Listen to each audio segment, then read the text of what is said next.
Hello, and thank you for joining today's webinar on the value of project management. There'll be plenty of time for questions at the end, but don't feel like you need to wait until then. Post your questions in chat as soon as you have them so you don't have to worry about remembering them. Before we start, let me share a little bit about Abudi Consulting Group and myself, Gina Abudi. Abudi Consulting Group focuses on working with medium to large global organizations with a focus on people, projects, and processes. We've developed the IP to over 60 workshops and consult primarily in the areas are human resource support and talent management, 360 assessments, coaching, change management, process improvement, and developing and evaluating project management offices, as well as facilitating strategic planning and business problem solving sessions. As it relates to the topic of today's webinar, let me share a little bit about myself. In a nutshell, I work with organizations to help them view project management strategically. When I work in this regard, it's usually with leaders, executives, and boards of directors in the organization. And this usually leads to best practices around project management, establishing project management offices or project management centers of excellence. And this always includes a change management component.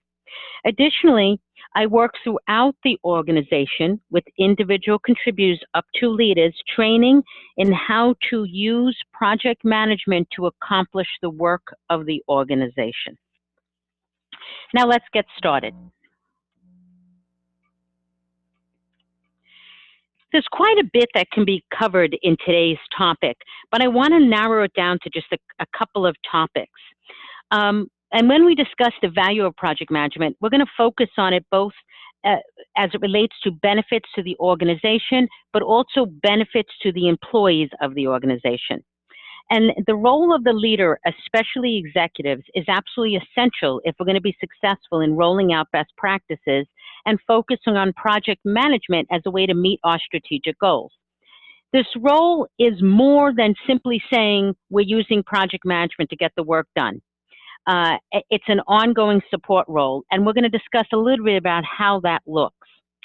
And then I'm going to also talk about a few considerations when you're rolling out and nurturing a best practice or a focus on project management, so things you need to keep in mind. My goal today is that you leave the webinar with an understanding of why we want to establish best practices and standards around project management.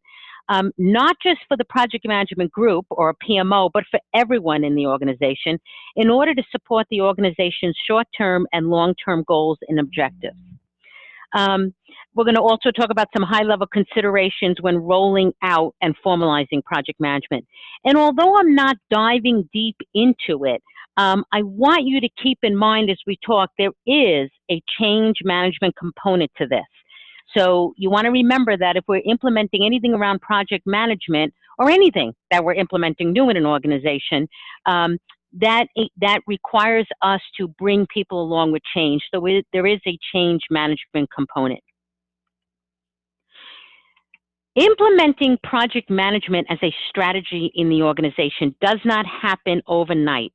And ideally, it doesn't happen with just one project team, and ideally, it doesn't happen with just strategic projects that are launched. It requires the organization to actively work to implement project management best practices across the organization. And when they do this, it enables for improvements in how they achieve their short-term and long-term objectives. It enables for consistently delivering business results. And it reduces and or eliminates spending on projects that are going to fail in the organization, right? So our goal is to enable organizations to achieve their strategic goals through the use of project management. And this isn't recent news, so any of you on the webinar who are involved in project management day in and day out, this isn't news to you, right? This is not brand new information. But even though it's not brand new information, many organizations are still falling behind the curve. Some of the organizations in this particular study by McKinsey & Company, while they recognize project management as a priority during this study, still have not moved forward with the full implementation project management best practices. So they still haven't moved forward. So McKinsey reached out to the 60% of executives who said this is a top 3 priority, and a fairly decent percentage of them said we still haven't made this a top priority yet. It is, but we haven't gotten there just yet. So there's still obviously some work to be done in this area. And if you go out to Project Management Institute's website, pmi.org, you will see a number of studies that they've done and a number of leadership white papers and best practices that show that we still have work to do in this area. Ideally, right, we don't want an organization just to launch projects to see if they stick, right? So when we're not utilizing project management best practices in an organization, we don't really have a strategy over the projects that we're launching. And I have one client in particular who tends to, they're a startup, and I'm putting startup in air quotes, which I know you can't see, so I'm telling you, because they've been around a little bit more, and they're really a small business more than a startup now. But they still sort of just throw projects out there and invest significant money in them to see if they stick. And the majority of them, over 50%, do not stick because there's no real plan or strategy behind how to implement those projects. What winds up happening is employees feel that time is wasted, and it's stressful and frustrating to them. So we want to look at project management as a way to, on the employee side, reduce the stress and frustration. It also enables us actually to retain our top talent, right? You want to work for an organization that doesn't feel like it's sinking, that doesn't feel like it doesn't know what it's doing. And from the organizational perspective, project management matters because when we have a strategy behind it, we launch the right projects at the right time in the organization to meet goals. It also enables us to better lay out the projects that we're going to accomplish, so we have the resources we need and the skills and knowledge we need to roll out those projects. An Economist Intelligence Unit report in October of 2009, which was called Closing the Gap, the link between project management excellence and long-term success, showed that 80% of global executives believed having project management as a core competency helped them to remain competitive during the recession.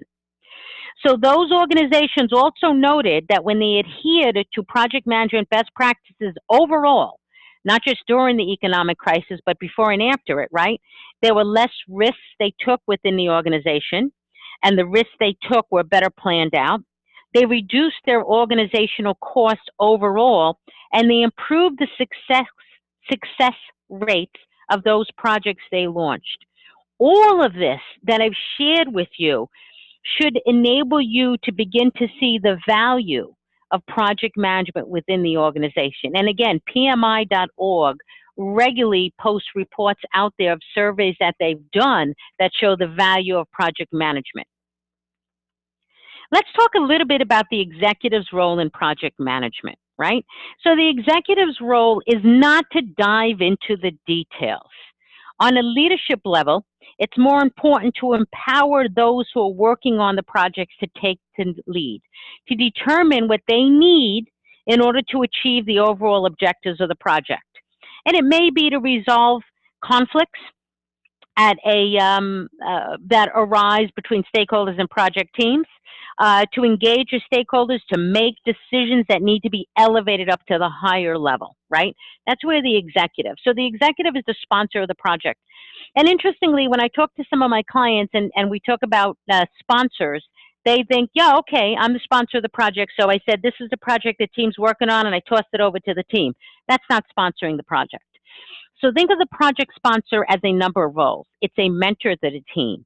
It's a catalyst to make sure change happens from the project. It motivates the team. It removes any barriers the team faces, right? And it's a boundary manager. It helps, the sponsor helps to make sure the team is given what they need to work on that project and they're not being pulled in a bazillion different directions, right? That's the role of the sponsor. It is an active role. It's to stay informed, right, on what's happening on the project, enabling for autonomy in completing the work of the project. The executive should be saying, this is where we are now, this is the vision, this is the future, and I need you to get there, and making sure the project team has what they need to get there. So pushing some of that decision making down to the lower levels when it makes sense to do so. Without project management best practices, projects are launched that are not well thought out and do not align to strategic goals. Therefore, they waste money. They waste resources, and they're increasingly likely to fail. Over time, these organizations do not compete effectively, which means they cannot succeed over the long term. I have one client who, prior to putting in some structure around how the projects are selected, prioritized, and launched in the organization, noted that they wasted between $850,000 and $1 million a year in investing projects that were essentially not aligned with strategic and operational goals. So projects were launched and then either stopped mid-project or launched and never utilized by their customers as it didn't meet customer needs. There was no sense in launching that project, right? I had another client who was moving from research to product development in the pharma space, right? And they realized they needed to develop project management best practices to make this transition. And that also included change. Remember, when I talk about implementing project management practices, we have to have a change component to it. They needed more discipline in moving to product development. A couple of mishaps or missteps with the FDA is not going to bode them well, right?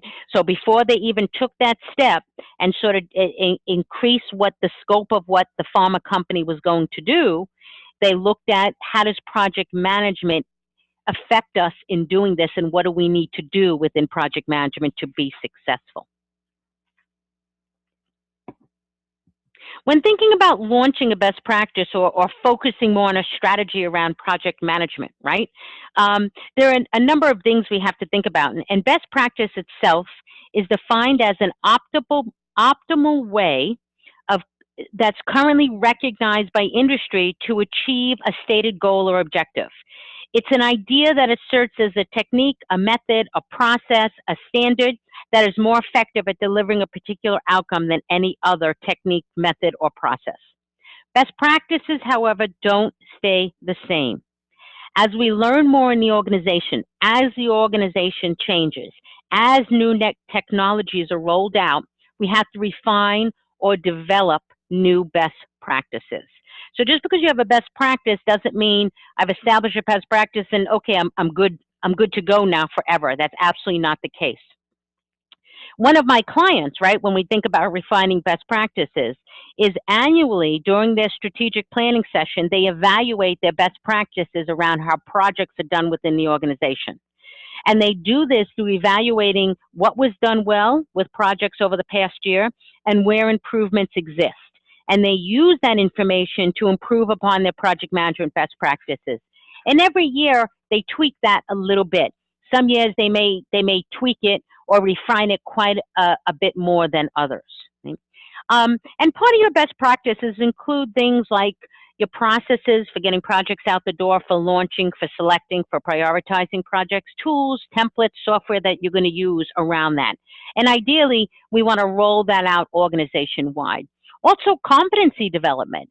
So when we're thinking about a best practice, how do we train our employees so they have the competencies to deliver on projects? And oftentimes I see a focus on training the project management team or the project management group. And I think that's important, don't get me wrong, but I think you have to train everybody in how do you work on projects.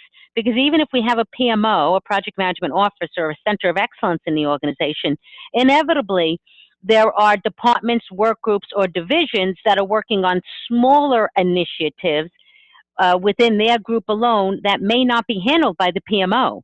So we want people to have some competency around managing projects. And also thinking about how do you plan and allocate resources effectively in the organization. If you have limited resources, we really have to think carefully about how we're going to roll out and launch projects in the organization so we don't overtax or overstress our resources. right? And resources, by the way, are not just human resources, right? So technology resources, equipment, machinery, those are all resources. And providing people a collaborative space and a knowledge base in order to share information, especially in a global organization. We want people within the organization to have a place to go to learn more, to get what they need to manage projects, and to ask questions and share best practices, and also address challenges that they come up with as they're managing through projects. A project governance structure is leadership's approach to manage how projects are selected and delivered and launched within the organization. So the larger the organization, the more formalized and process and procedure driven the governance structure is going to be. For smaller organizations, a business case may suffice to make a decision whether or not to move forward with a project. You may want a little bit more than that, but sometimes just a business case might suffice. One of our clients uses a project governance structure that is comprised of leadership representing all functional areas. Each leader serves a one-year term on the council. So the council collects project ideas from throughout the organization. I'm going to say about 2 to 3 months before the start of the fiscal year. And then using a selection and prioritization process, they determine which projects they're going to launch, with a focus on selecting projects across 3 main categories: maintenance or keep lights on, so operational type stuff, customer focused projects, and innovative projects, sort of future look type projects, all of which help to achieve or move closer to achieving the organizational strategy. So one of the things is, no matter what the project is, including a maintenance keep lights on type project or an operational project, it has to demonstrate how it's going to help achieve or move closer to achieving the organizational strategy. Let's look at a couple of elements in a governance structure, right? So on this slide, you see a number of elements on a governance in a governance structure. A business case for the project usually includes things like the objectives for the project, how it's aligned to the organization's long-term goals, resource needs and budget expectations, as well as what is in scope and out of scope for the particular project. So that might be components of the business case. We also want to make sure that there's a process to ensure the project stays aligned to the original objectives if it is approved. So when a project is approved by the governance council, right, it's approved because it has certain objectives it's going to achieve. And we want to make sure that there's a process to ensure that project stays aligned. This is usually through a strict change control process that enables for ensuring continued alignment with the scope of the project as it was approved. There also needs to be an appointment of a project manager to lead the day-to-day activities of the project, and a project sponsor to oversee the project at a higher level. So for one of my clients, when they put forth a business case, they have to name a sponsor or sponsors for that, and they have to already have a project manager in mind for the project. A final review of the final project deliverables ensures alignment to the initial scope objectives, as well as the process for capturing and disseminating lessons learned to enable for continuous improvement. So for some of the government structure, one of my clients, and this also was part of their business case, they want to make sure that the business case has thought about how are you going to be reporting on the project throughout, and basically what they're looking for there is you understand what our process is and you're aligning to the process, right? And how are you going to utilize lessons learned from past projects? And again, they have a process in place and procedures for that. They want to make sure that that's recognized and being utilized. Certainly, stage gates may be used for continuous check-in on projects before moving to the next phase.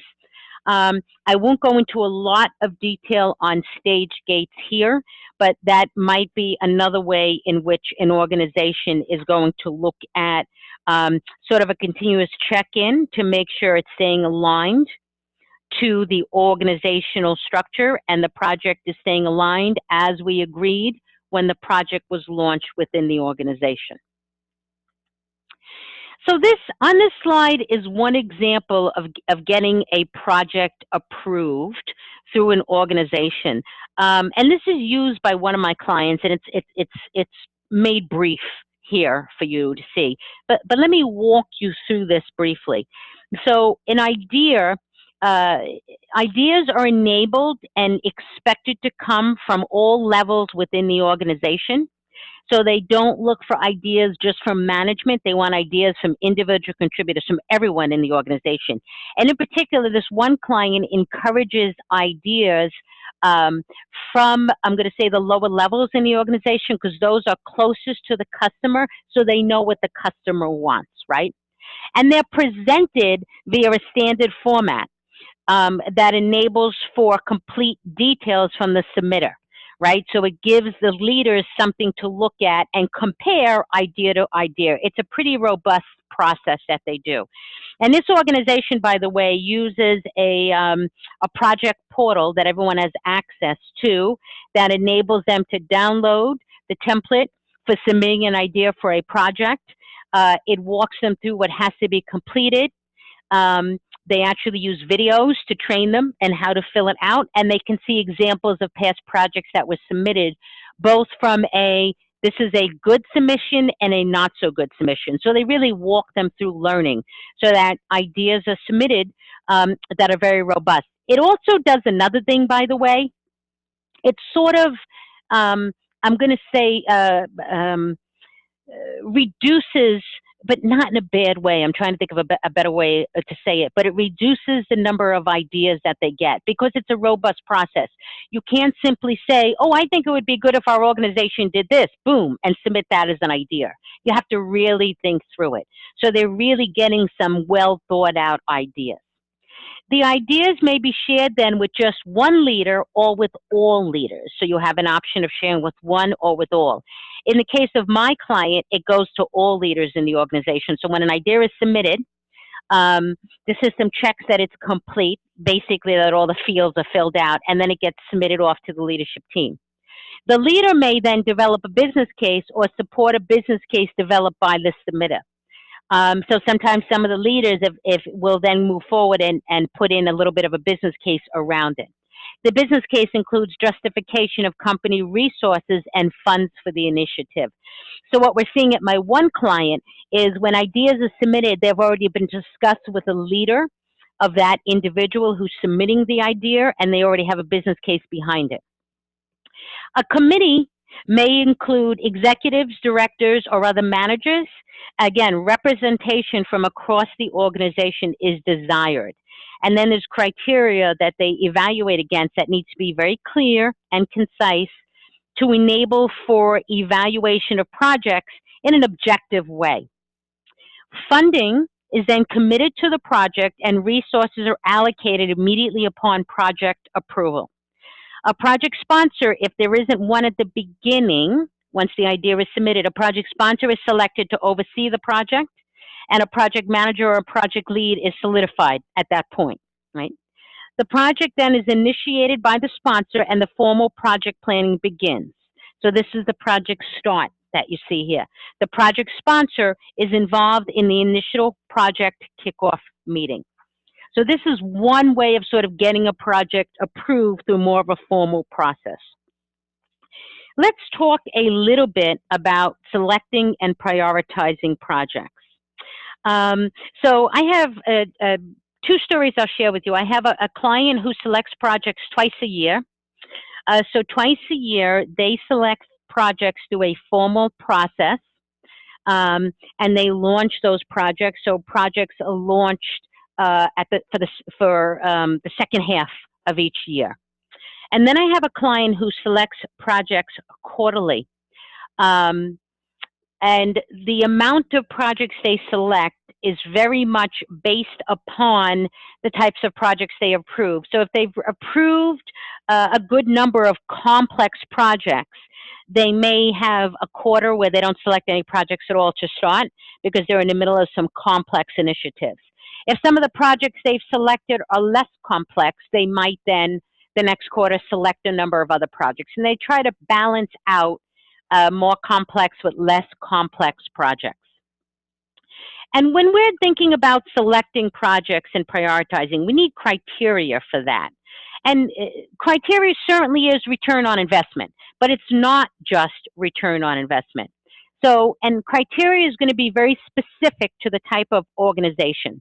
But some selection criteria you might see include things like ensuring alignment to the strategy, mission, vision, or core values of the organization, making sure or seeing how much the project might have a cross-functional impact. So the more functions impacted by the project, the more likely we're going to approve the project. Um, it solves a business problem. It has a payback period. The initial cash outlay or investment required is doable by the company. We have resources available, and again, think of resources in the broader scope, not just human resources. In fact, for some of my clients, I distinguish resources from human resources for them, just to kind of drive home, because when they hear resources, they always think human resources. The project might gives us a competitive advantage, and it's customer focused. So those example of some criteria. Criteria selected must enable for a balance between everything from keep lights on, maintenance, operational projects, all the way to investment projects or think innovation, right? And then watch for red flags. So I look for things, I help clients look for things when people submit ideas about projects or when they're about to evaluate a project. If a project doesn't fit with the strategy of the organization, even innovative projects fit with the strategy. If we look at the vision of an organization, innovative projects fit with the long-term vision. They get an organization closer to achieving that vision, right? If there's a lack of significant stakeholder support, if there's an unclear understanding of the risks involved in that project, if there is an unclear ROI for the project, if there's unrealistic timeframes, budget, scope expectations, and if the project is clearly a pet project of someone in the organization. Those are all red flags. So as I work with organizations to help them think about how we're going to prioritize and select projects, we have out what are red flags that we're looking for. Value and benefit rankings for projects might be modified for each project based on risk tolerance. So I tell organizations when I'm working with them, when you're ranking the value and benefits, think about having a little bit of flexibility in there. This is a further way, by the way, to narrow down a large list of projects requested from throughout the organization. So for one of my clients, we look at value and benefit rankings when they went through the selection process and they said, oh boy, that's a lot of projects and we can't possibly do them all. We want to narrow them down a little bit more. So then this is how we do it. So as an example, $1 million return on a project that only has a 10% chance of being successful is less desirable for this client, and probably for many clients, than a $250,000 return on a project with a 90% chance of being successful. That's how one of my clients looks at sort of value and benefits to think about narrowing down further a large list of projects.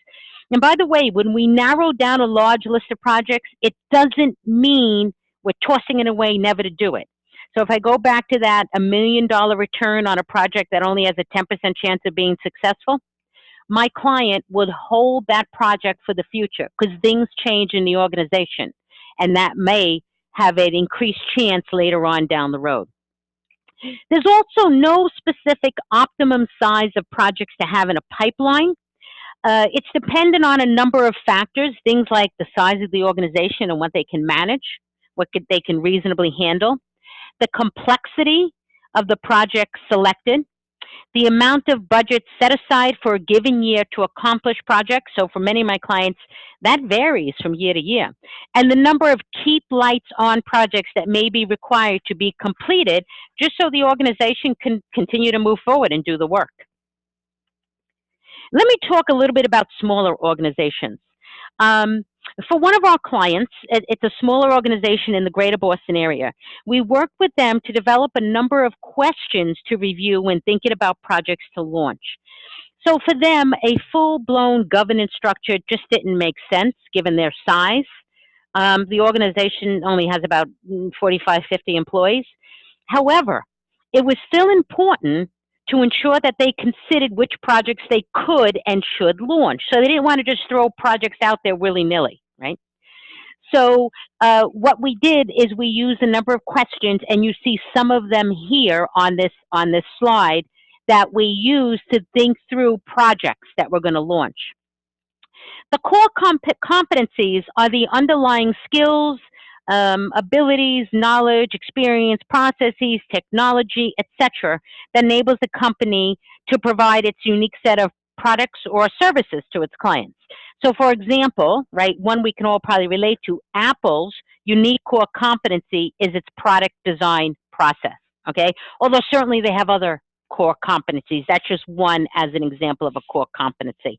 So for some of my clients, and in particular this small one, what we do is we look at selecting projects from the perspective of answering these questions. And this is an example of some of the questions for them.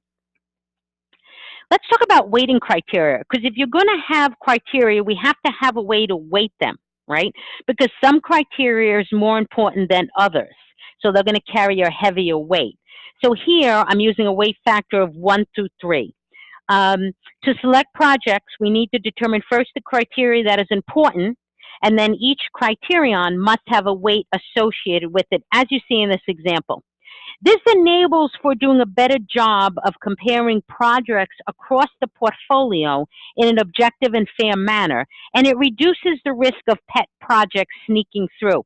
Notice I didn't say eliminates pet projects. We just reduce them, because if an executive or a board of director wants a pet project in, a pet project is in. We're not going to really be able to stop it. And weight factors don't have to be 1 through 3. You can use 1 to 5, 1 to 7, 1 to 10, right? Weight factors are determined through consensus among executive team members. So let's look at an example. And I just did 2 projects for this example you see. For industry-specific solution projects, an organization may utilize the following criteria, right? So time to market, potential ROI, expected return, what the payback period might be, the risk of a new opportunity, so is it new technology reliance, resource capability, legal or regulatory implications? Those might be under risk. The solution life cycle, the durability, and future market potential. Is this project a single opportunity or a forerunner for future opportunities? And the cost of the project. So that's how we're going to evaluate. And we have 2 projects we're looking at, A and B, and we applied the criteria to each. And this, by the way, is just a simplified example. Column A includes the weight we assign to each criterion point. Column B is the scoring of what we determine is important for each particular project under each criteria. In this case, looking at project A, we multiply the score times the weight for each criterion point and then determine the final weighted score per criteria. We add up the numbers in the A times B weighted score column to get the total weight score for each individual project. While in this example, we use the same range for the score 1 to 3, as we did in the weight, you can have different ranges for weights and scores, by the way. It doesn't have to be the same, right? In this very simple example, we would prioritize project A over project B based on the scores that you see. And one of the things I'm going to send you for attending this webinar is a document that walks through this example a little bit more. So I'll send that out to you along with a copy of this slide deck for you, so you understand a little bit more about how to use the weighted. Another way of evaluating projects is based on their value and risk to the organization, right? So I have another client that looks at projects simply looking at this grid, and they'll slot projects into these quadrants. So as we can see here, a high value and low risk project would be selected to be completed over any of the others, and that is in the upper right-hand quadrant. If a project is high value but also high risk, we may postpone the project. We're not necessarily going to cancel it because it's got high value, but we have to see if we can reduce the risk of it. And if we can, then we shift it to the upper right-hand quadrant. So this is another way of looking at projects. within the organization to determine what projects you're going to launch and why.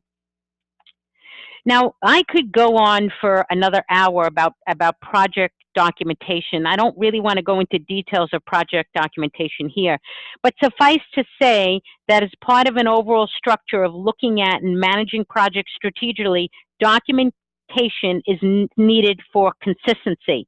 And for many of my clients, we include templates, examples of how to use those templates. We even walk people with videos through using those templates on collaboration or knowledge portals for them, so they see what's expected for everything. This way we have consistency for how we manage projects from project to project, which also enables us to really capture how effectively are we managing projects and for lessons learned. In particular here, I want to call out attention to the Communication Management Plan. PMI, the Project Management Institute, in one of their Pulse of the Profession in-depth reports, which you can find on PMI.org, focuses on the essential role of communications for project success. And in fact, I think the name of the report is The Essential Role of Communications for Project Success. There's a lot to call out in that report, but I'm going to focus on one statistic. For every $1 billion spent on a project, ineffective communication puts $75 million at risk. So for every $1 billion spent, $75 million is at risk due to ineffective communication. That is significant. The same report also notes that organizations that communicate effectively have more successful projects overall, meeting original goals of the project on time and within budget. The other thing I should have added to the slide, and I did not, but I'm going to mention here, is a change management plan. Not how are you going to manage changes to the project, but the people change management plan. So for many of my organizations, one of the templates we require, one of the tools we require being completed is the people change management plan. So how are you going to manage people's expectations around change? Remember, every project we do, I don't care how simple the project may seem to be, it requires somebody in the organization to change. So that should be a required documentation. The project charter, I use that for all of my clients.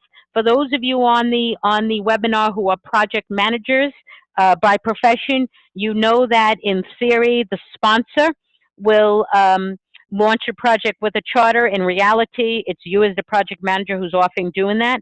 Except I will tell you, I do see for a number of my clients who are getting serious about putting in a strategy around how projects are going to get done, they require the sponsor to launch the charter, which is really nice to see. Let's talk a little bit more about resource planning too. When considering the portfolio of projects for the year, you need to consider the resources that are available. And again, resources are not simply human resources, though often that's how we think of the term resources. If you're working with your organization and you want to get serious about a strategy around project management, then I would recommend to start them off. You delineate two resource pools: people resources or human resources, and then other resources, right? Where you're going to put your equipment, your tools, your technology. I can't launch an innovative technology project if I don't have the required resources either internally or access to them externally to utilize a new technology. So an initial project, right, may be to develop competency around a particular technology or partner with a company that has that competency in order to utilize that technology in projects moving forward. So if somebody comes in for a project that they propose that utilizes a new technology, we might say, we're going to hold that project, and then the project we think we need first is developing the competency around that technology. And then we pull that back out and put it into the portfolio. When prioritizing projects, it's also important to consider the resources needed and assign them the projects in a way that doesn't overwhelm those resources. Again, any resource. If I have limited equipment needed for new product development, how am I going to spread out those projects to ensure the effective and efficient use of the equipment, but also making sure I'm implementing or launching first those projects that will have the most impact on our bottom line and uses the equipment effectively. There are a number of key meetings that we have when we're managing projects, but there are two key meetings in particular that I want every executive and every sponsor to attend. The first is the project kickoff, right? That's the first meeting where we kick off the project. I also do a lot of team building, so you don't see that here, but one of the things I do in that initial kickoff is do some team building so that the team gets to work with each other and gets to know each other. If we don't know each other, we don't collaborate, we work effectively together. So we need to have a little bit of team building in there. If it is a global project, I try to make the business case for getting the team together at least once at the beginning and then again at the end. But if I can't do that, I have some of my clients who say, no travel money, absolutely not, then we do use a virtual platform for that. But I want the executive at this meeting. Even if he or she can't be at the entire meeting, I want them there to kick it off. I want them there to share the vision for the project, to engage people, to talk about the importance of the project. That makes an impact. And then my last meeting is a lessons learned, and I do want the executives and sponsors at that to talk about what went well and where could we improve. This also helps in fine-tuning our strategy or best practice around project management. By the way, me personally, I don't add to my schedule every team meeting and every project status meeting. I add those to my calendar, but not to my project schedule. I know some project managers do, but I do add the very first thing on my schedule is the project kickoff and team meeting, and the very last thing is a lessons learned meeting. When I have it on my schedule, I have found they happen because they're there. They're part of the project. We don't close out the project until that lessons learned meeting happens. From a leadership perspective, we want to ensure that projects stay on track and continue to fulfill their original objectives. So I have with all of my clients a structured approach to how project managers and their teams report on status. This enables for consistency across all projects and frankly helps for leaders. So if a sponsor is working with one project team and then next month they're working with another project team, they expect the same, they get the same. So it enables for consistency and enables for sort of driving home, this is our process for how projects are managed, right? So this is important to do. And then in making decisions, right, we might use, let me mention stage gates are here. So we might use stage gates, especially for decision making when we're looking at moving a new project from idea to launch, right? Again, I have limited time to go into stage gates, but you can Google stage gates to learn more, or you are more than welcome to email me and I will share information on stage gates to help educate yourself on them a little bit. The stage gate method breaks the innovation process effectively into a predetermined set of stages that enables for evaluating the idea before significant investment is made into a project.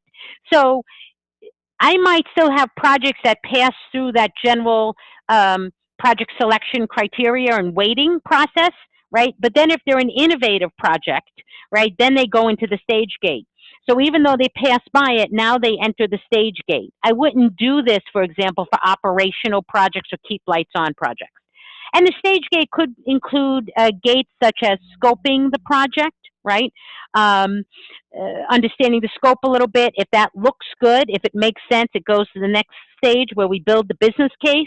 If that looks good and the business case makes sense, it moves to a development, and development might be a prototype. If that looks good, then it goes to testing and validation of the prototype of the new product, and then we go out into launch. So we might have a number of stage gates that we use, right? But when it comes to decision making, by the way, I also want the team to make decisions. I don't necessarily want a leader to get involved in every single decision that has to be made. So this does require putting processes, procedures, parameters, boundaries around decision making.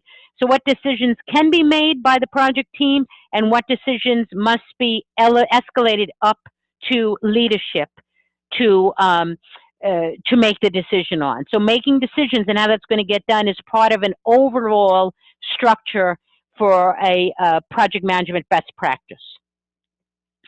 I also tell executives, right? Because executives, I don't want them to be in the weeds on projects. And I understand that those who tend to be in the weeds are in the weeds because they're always worried about what's it going to fail. If it fails, I approve the project. How's that going to make me look?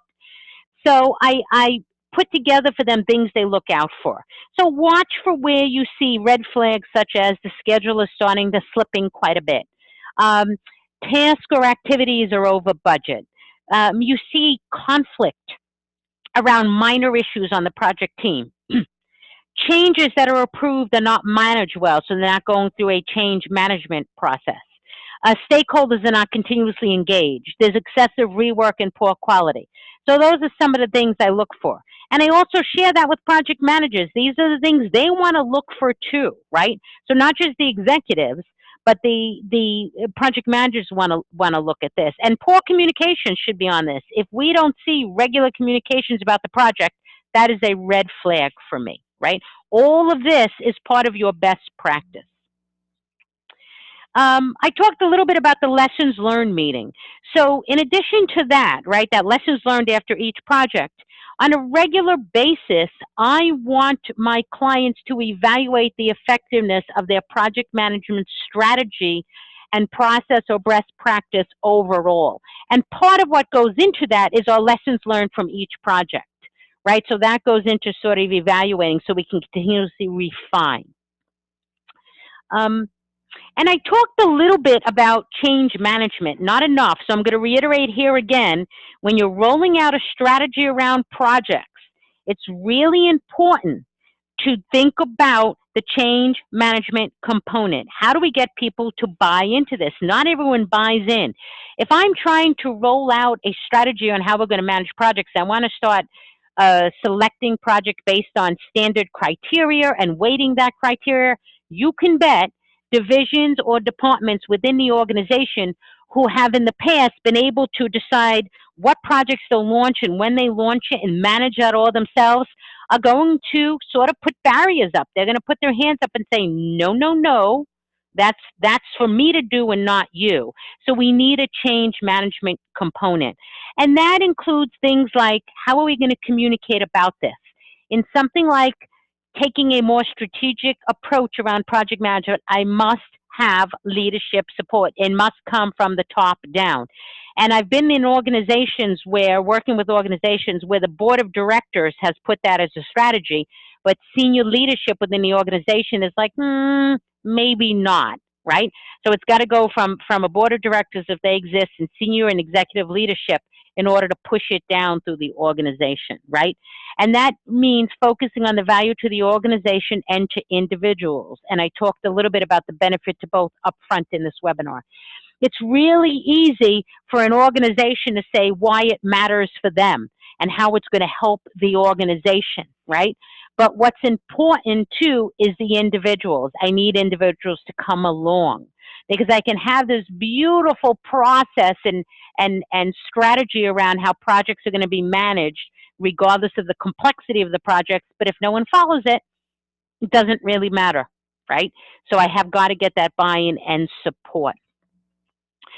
Before I get to your questions, and I see we have a couple questions, a couple things.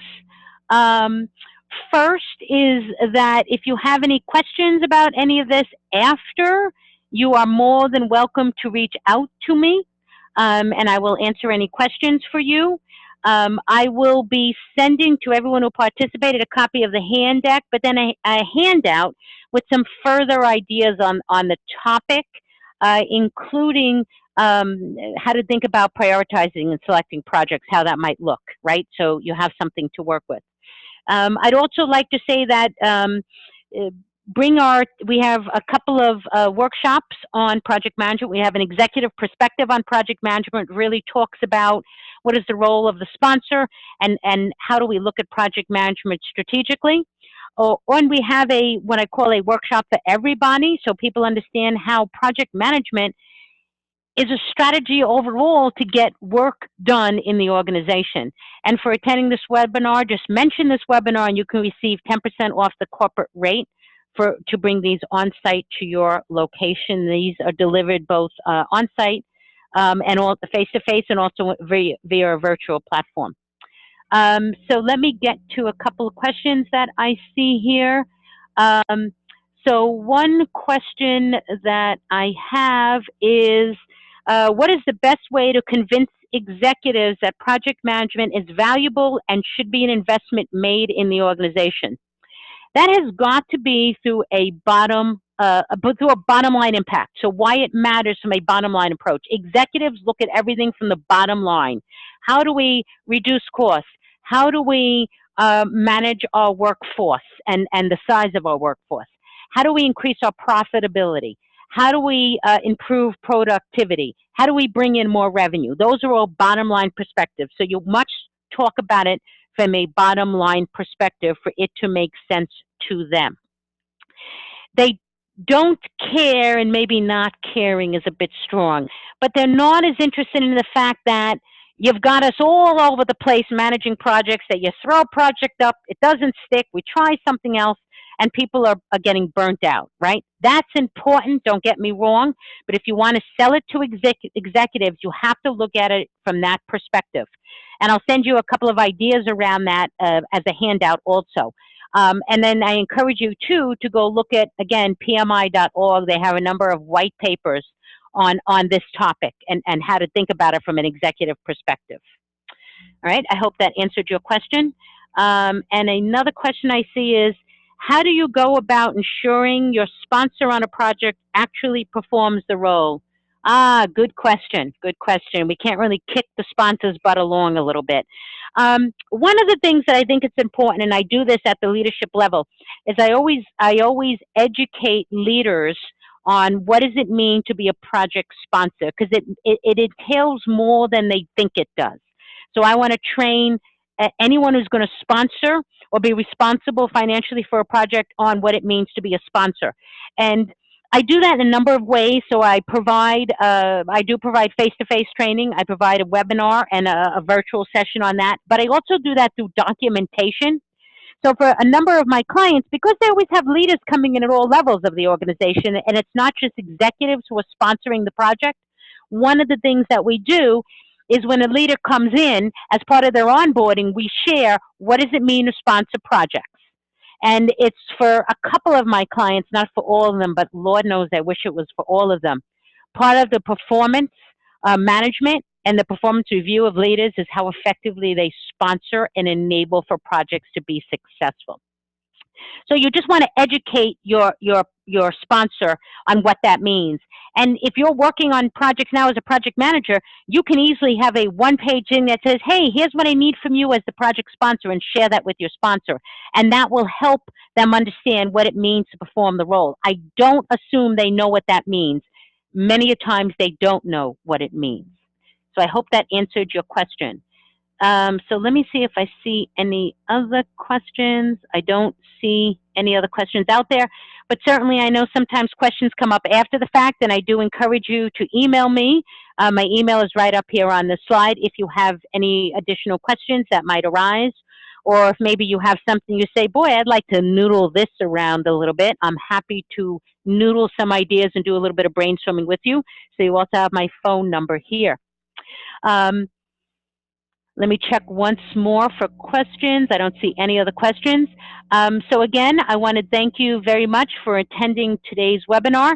And within a day, I will be sending out to you a copy of the slide deck and also a couple of handouts I'll pull together to help you think a little bit further about this topic and how you might think about it for your own organization.